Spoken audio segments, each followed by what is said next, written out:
Hi guys, Mrs.DeLap is back today, and we're going to be talking about greatest common factors using prime factorization. Now, if you're not sure what prime factorization is, it's where we use the factor trees and we find all the pieces and send them down to our prime factors. I did a video for that. I'll put it down in the description below so that you can go back and take a look at that one. Finding the greatest common factor. So, of course, we've got some vocabulary let's talk about real quick. The greatest common factor is the greatest of the common factors of two or more numbers. The greatest common factor of 120 and 99 is 3. So we're going to talk about how do we find the biggest number that goes into two or more numbers. Factors. When you're dealing with numbers that are smaller, say 50 or less, maybe even 60 or less, factor pairs is going to be easier. Make a list of all the factors that go into those numbers, find the biggest number. But once you start getting into bigger numbers, you're going to want to start looking at prime factorization. It's going to make it way easier to be able to find the common factors. So we're going to do the greatest common factors using prime factorization. And I'm actually going to go ahead and I'm going to do our example from our definition down here of 120 and 99. So first of all, I'm going to set my problem up. I need to know my prime factorization for 120. And I need to know the prime factorization for 99. So that means I need to start making some factor trees. Okay.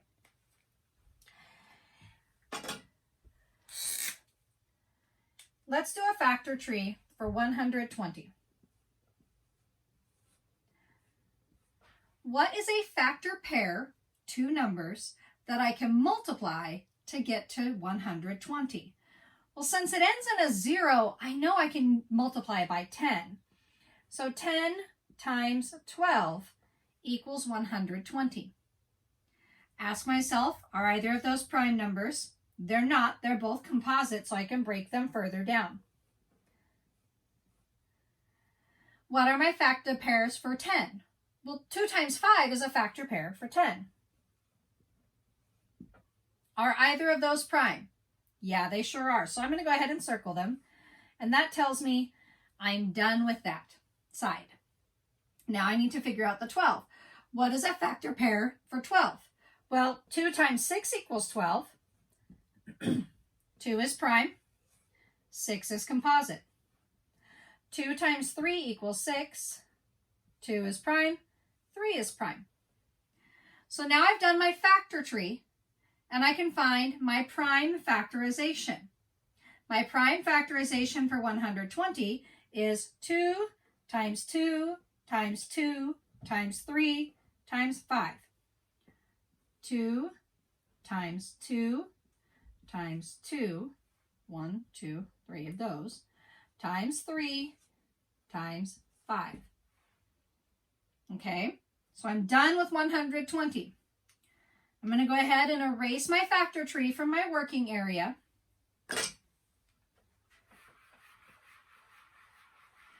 And now I'm going to do a factor tree for 99.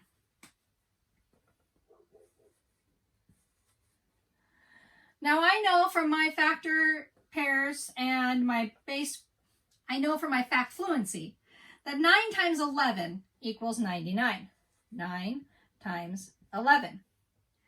Are either of those prime? 11 is prime, so I can circle that, and I'm already done on that side.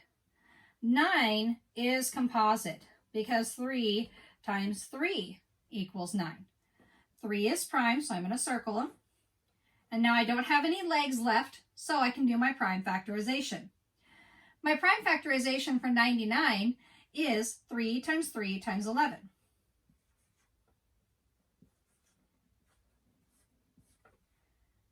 Okay, so I have my prime factorization for both of my numbers.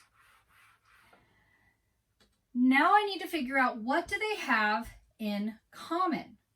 So I'm going to go through and I'm going to circle the numbers that are the same in both lists.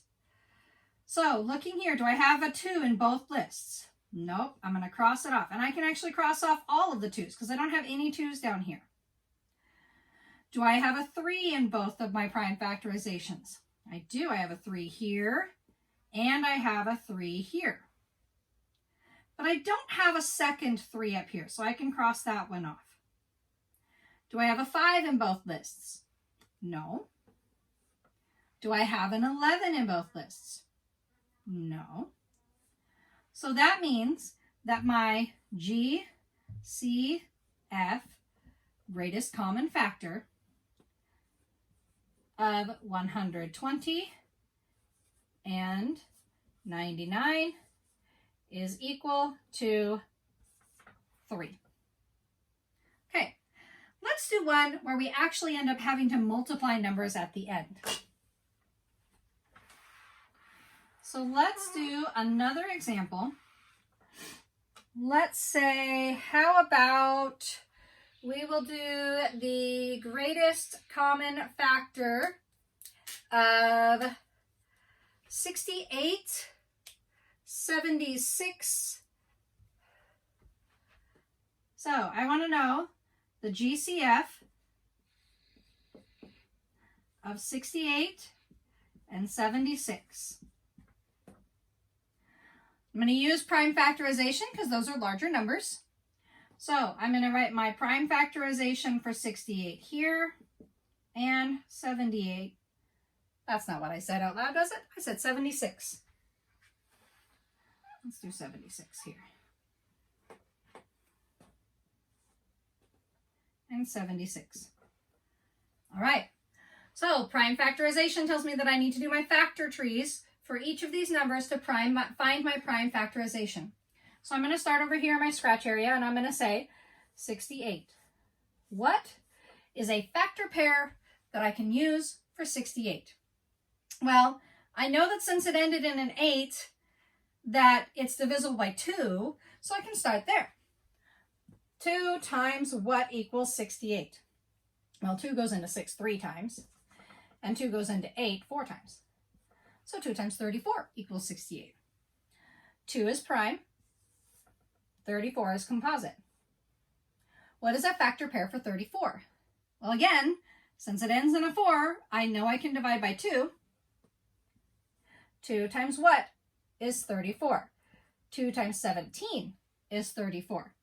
Well, 2 is prime and 17 is prime. So my prime factorization for 68 is 2 times 2 times 17. Okay. Now let's do a factor pair, a factor tree for 76. It ends in an even number, so I can divide it by 2. 2 times what? Well, 2 goes into 7 3 times with a remainder of 1, and 2 goes into 16 8 times. Okay? And 2 is prime. Factor pair for 38. Again, I can divide by 2. So 2 times 2 goes into 3 once. It goes in 19 times. Okay? And then prime and 19 is also prime. So my prime factorization for 76 is 2 times 2 times 19.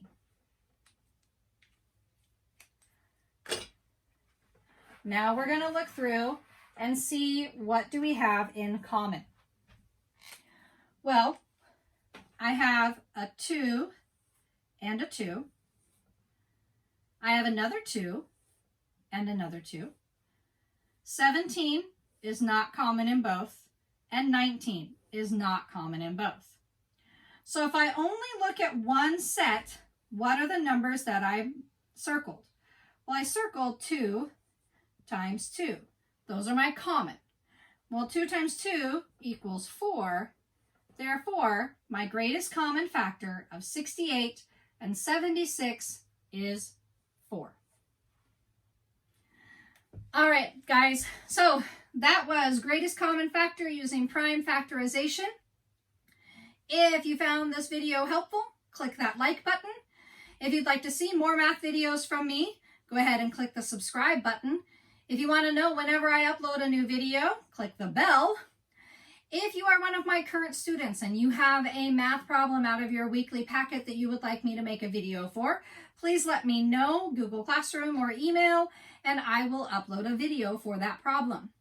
If you're not my current student, but you've got a math problem or you'd like a math video that I could upload, let me know in the comments down below, and I will try to make that happen. Also, my current students, this week I am offering some extra credit.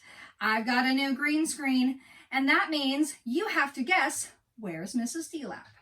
So, if you can tell me where I am, and then I will give you 2 extra credit points for your lowest science grade on this one.